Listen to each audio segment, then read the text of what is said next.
Oke, selamat pagi teman-teman. Ketemu lagi dengan saya Pak Yakobus Sijapar di mata kuliah riset operasi.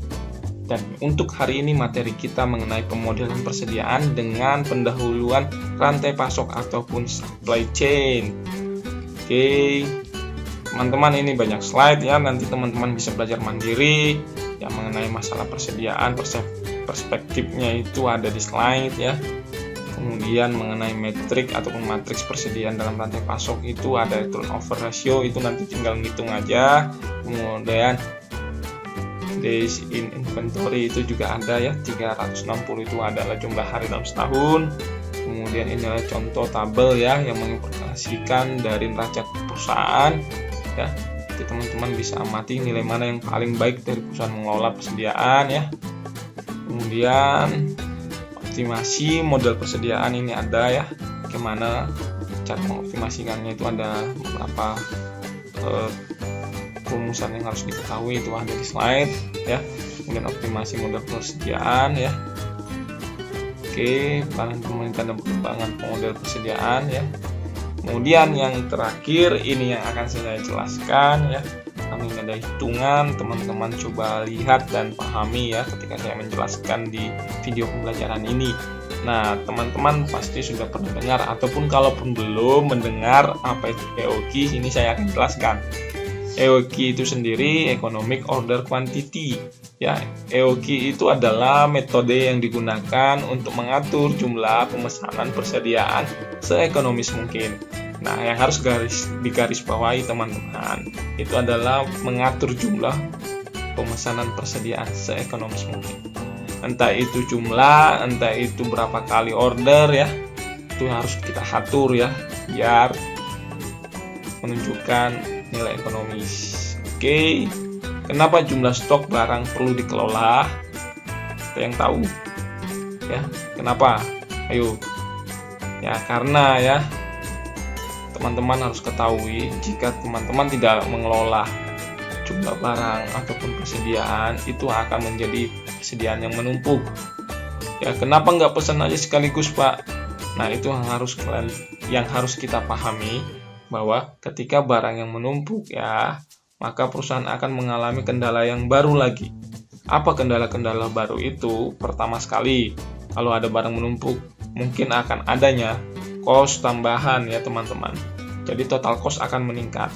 Teman-teman bayangkan saja kalau ada barang yang menumpuk, teman-teman harus sediakan gudang. Nah, otomatis itu akan menambah biaya teman-teman ketika teman-teman ditempatkan di suatu perusahaan di bidang persediaan ataupun bahan baku.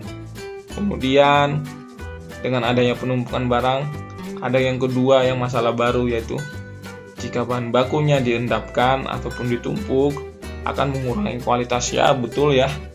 Jika memang itu dalam pembuatan roti dan bahan baku yang digunakan adalah tepung yang lama ya, teman-teman pasti akan rasakan kualitas roti itu ya yang dibuat pasti akan berbeda.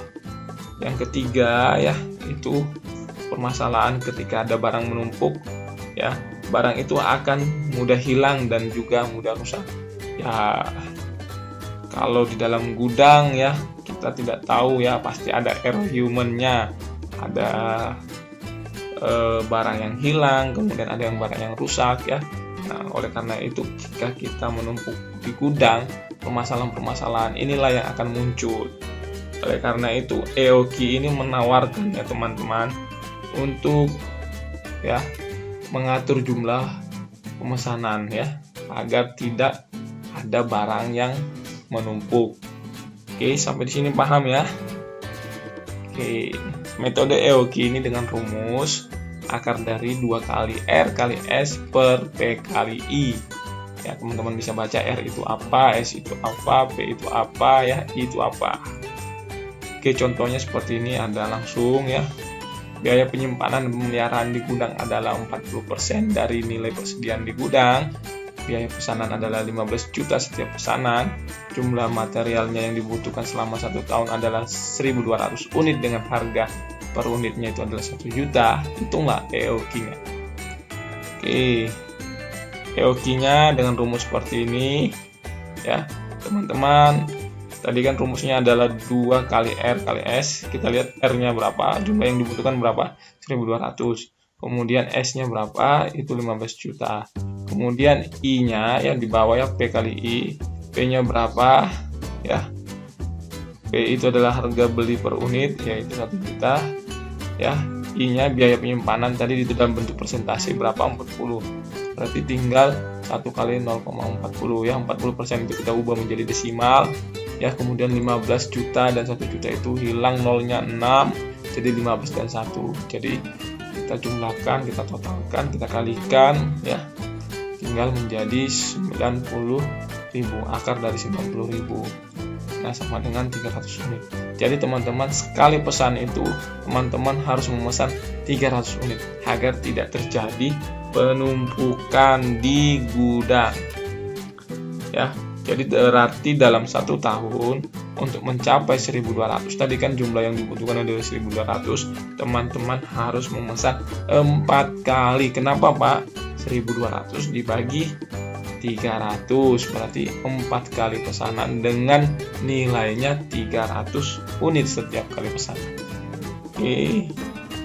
Nah, jika ada soal menentukan safety stock ya, apa itu safety stock? Safety stock itu nggak usah bingung, itu merupakan jumlah minimum persediaan yang harus ada di gudang. Jadi jumlah minimumnya itu sudah ditentukan. Nah, misalnya safety stocknya 50 ya teman-teman. Kalau 50 safety stocknya, berarti mengacu soal yang sebelumnya 300 unit ya untuk sekali pesanan. Jadi teman-teman harus menyediakan 300 plus 50, berarti 350 unit lah untuk orderan pertama. Nah, kemudian untuk orderan kedua sama dengan 300 plus 50 lagi sampai 4 kali orderan mencapai 1200 ya.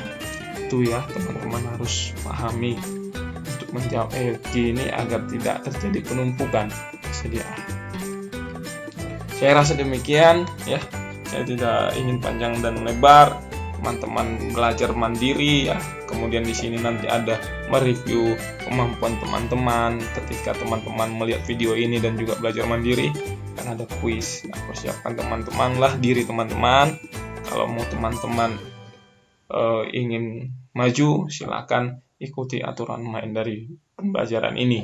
Saya kira demikian. Selamat pagi dan tetap sehat. Terima kasih.